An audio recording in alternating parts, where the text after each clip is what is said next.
Et c'est parti pour le projet chrono. Donc vous avez juste à vous déplacer dans chrono dans les projets de départ.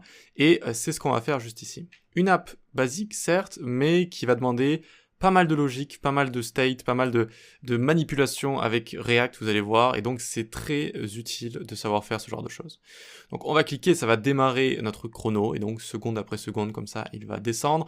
On va pouvoir mettre un pause ou le redémarrer, et vous voyez que l'icône va changer juste ici. On peut reset, hop, revenir à 0.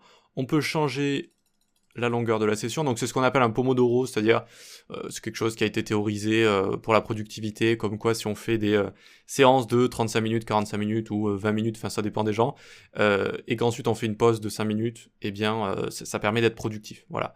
Et donc créer ce genre d'application permet vraiment de bien se familiariser avec l'environnement de React, etc. Et donc, une fois qu'on a terminé la session, il va falloir faire le break. Donc bon, je vous montrerai avec juste quelques secondes, on va pas attendre 40 minutes là de finir la session. Et donc le break s'enclenche, et donc là on prend une pause, on boit un café ou quoi que ce soit, et ensuite on revient et une session se lance à nouveau comme ça. Et donc ça se lance comme ça à l'infini. Ok ? Donc c'est ça la liste des fonctionnalités qu'on va faire directement. On peut voir un petit peu le code qu'il y a juste ici. Alors qu'est-ce que j'ai là? J'ai une vidéo, je m'en occuperai après. Donc très bien. Alors ici j'avais écrit Anime Border Color quand le timer tourne, oui, donc c'est bon, je l'ai fait. Oui, bon, l'animation autour elle est pas forcément, j'ai envie de dire, obligatoire, mais c'est juste que ça montre qu'on a notre timer qui est en cours.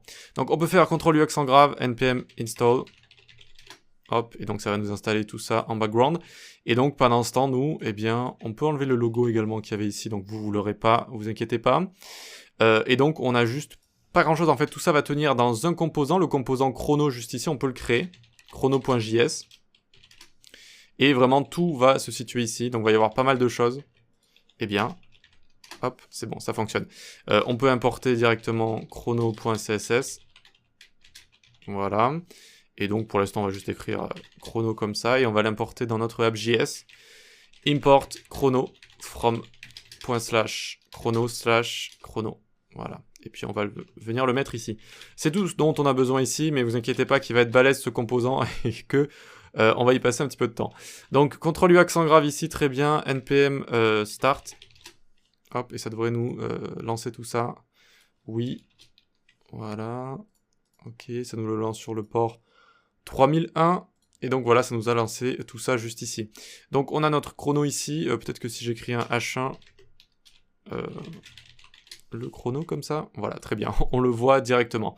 Ok, parfait, la mise en place est faite. On se retrouve dans la prochaine vidéo pour commencer à attaquer les fonctionnalités une à une. Je vais essayer de vraiment décortiquer ça, et on a du boulot. Allez, à tout de suite.